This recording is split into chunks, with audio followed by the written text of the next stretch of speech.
Today in One Crazy Summer, we're going to be reading the chapter Everyone Knows the King of the Sea.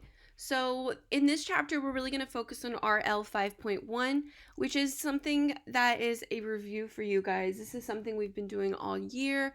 We're just going to be able to use the text to help us answer questions.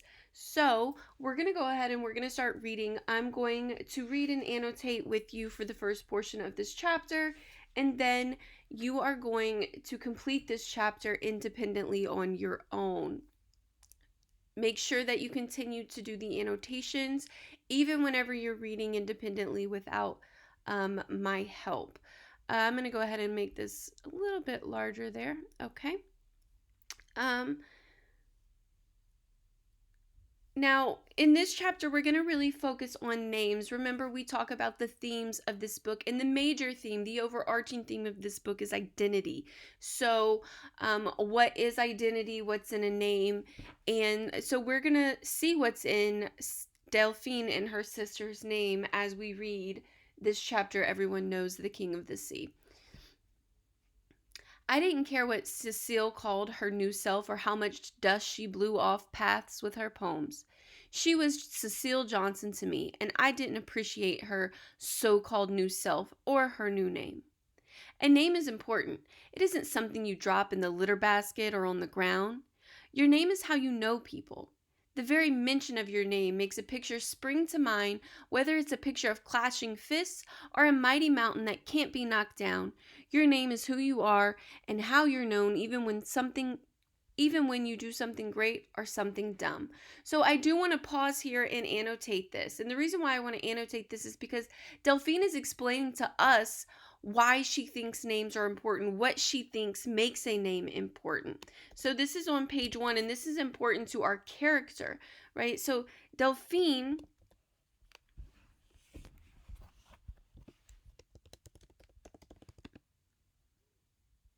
thinks names are important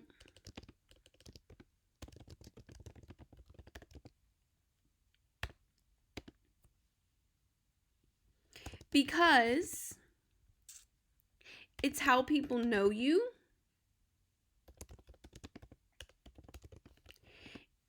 And more importantly, it's who you are.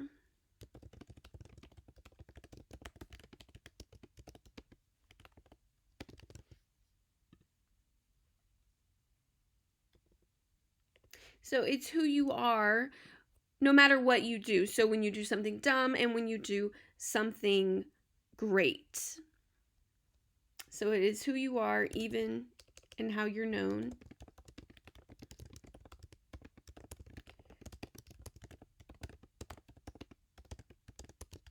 Okay, and so this is really important. Make sure you write this down. You will see this on your exit ticket. So she makes sure to tell us why she thinks a name is important and why you just can't go around and change your name like Cecile did. Cecile had no trouble dreaming up names for us. I bet ours were names she meant for us to keep and not throw away when we decided we had enough of our old selves.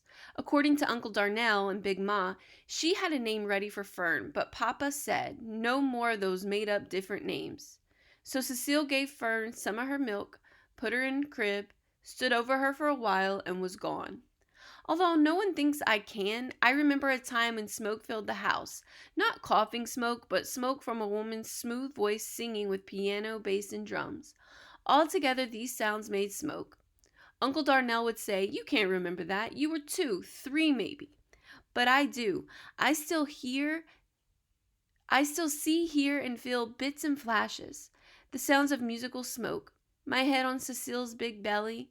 Uncle Darnell said the Vaughan in Vaughanetta came from the Vaughan in the singer Sarah Vaughan's name. And when Uncle played the albums Cecile left behind, the ones with piano, bass, drums, and smooth voice Sarah Vaughan, in my mind, smoke filled the house. So we're going to pause here, and this is going to be for character. Now remember, we want to write this down because it goes to our theme, which is identity, and it also tells us a little bit more about Vaughanetta, and what we learn about Vaughanetta is how she got her name. So we want to write this down. Vaughanetta got her name from a singer, Sarah Vaughan.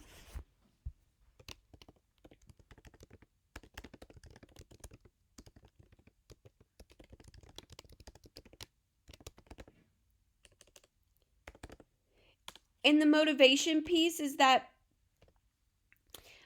Cecile named Vonetta after Sarah Vaughan because she liked her music, right? So we want to write the motivation piece down. Why did Cecile choose this name? Well, the inference I'm going to make, which is RL 5.1, is that she must have really enjoyed her music because she seems to have listened to her a lot. And then that's why she decided to name Vonetta, because she enjoyed her music and listened to her. So that's the motivation piece. And that's still on page 1, so we don't need to write anything in the left column. I'm going to continue. Cecile could go changing her name at the sight of rain, but I was going to stay Delphine, even after I learned the truth about my name. Even that wasn't enough to make me drop my name. My name was one thing I didn't have to share with another soul in my school. In my last class, 3 Deborahs, 2 Lindas, 2 Jameses, 3 Michaels, and 2 Moniques shared their names. There was also one Anthony, whose mama could spell, and one Antony, whose mama couldn't. It was no secret they too shared a name. If you hollered Anthony, Auntie, or Aunt, both boys' heads turned. My name was my own, and I couldn't imagine that anyone else had it in all of Brooklyn. No matter where we went, Coney Island, Prospect Park, or Shiloh Baptist Church, there was only one Delphine. I never thought about what Delphine meant or if it had a meaning at all. It was just my name. Delphine had grown sound like it was waiting for me to slide into, like a grown woman slides into a mink coat and clips on ruby earrings. I figured since Cecile didn't have a mink coat or ruby earrings to give me, when I grew up, she had dreamed up a name that I would grow into. This was one thing Cecile got right. There was no slice or drop of it that I had to share with my sisters. So Delphine seems like she is more happy about not necessarily what her name means, but that it's hers and hers alone. And we want to annotate that. So this would be C/N because it's about our character, but it's also about the motivation, why Delphine feels a certain way. So Delphine loves that she doesn't have to share her name with anyone else. It is hers. And now if I want to make an inference about this, we can think about Delphine's role right now in her family, and she's kind of the leader. She takes care of everyone.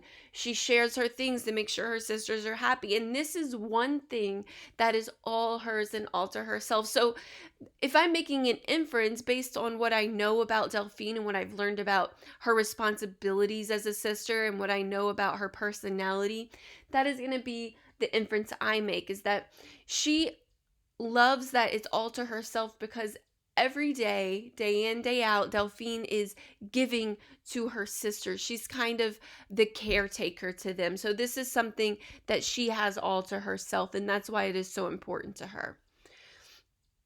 So I'm going to read a little bit more, and then you're going to finish independently. Then that stupid show had come on television. The one about the dolphin that saves everyone's lives and quarrels the bad guys until the sheriff arrives. At recess or on the school bus, especially on Wednesdays, the day after the TV show came on, the boys would all sing, "They call him Flipper, Flipper, faster than lightning," or something like that. Then they start pushing at me to speak in Dolphin. Ellis Carter had been chief flipper singer and whistler one particular Wednesday. I'd beaten him up real good.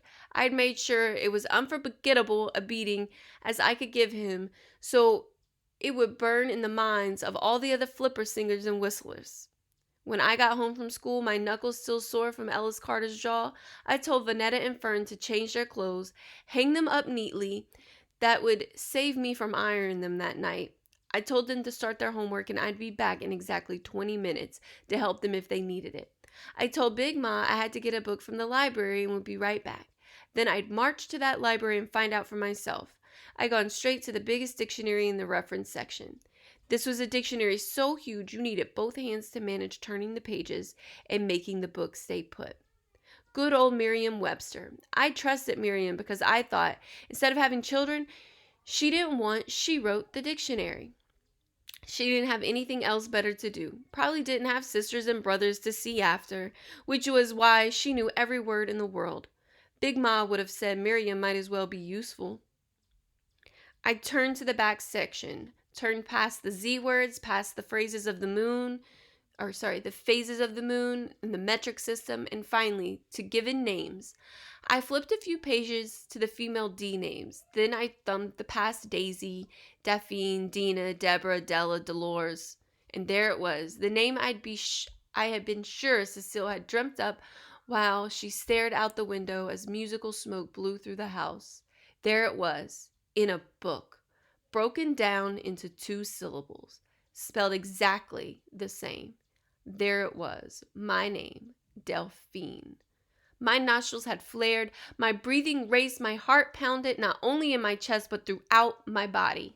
Okay, I'm going to stop here, but before I do, I'm going to start this annotation because one of the questions on your exit ticket is going to ask you, why is Delphine disappointed with her name? And we see she just found her name in a book. Her nostrils flare, showing she's a little upset.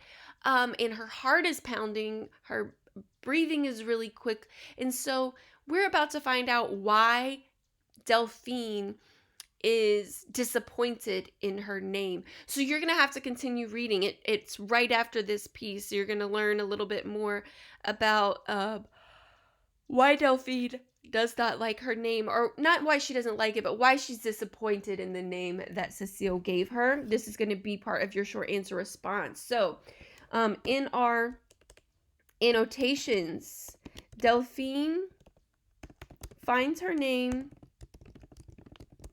in the dictionary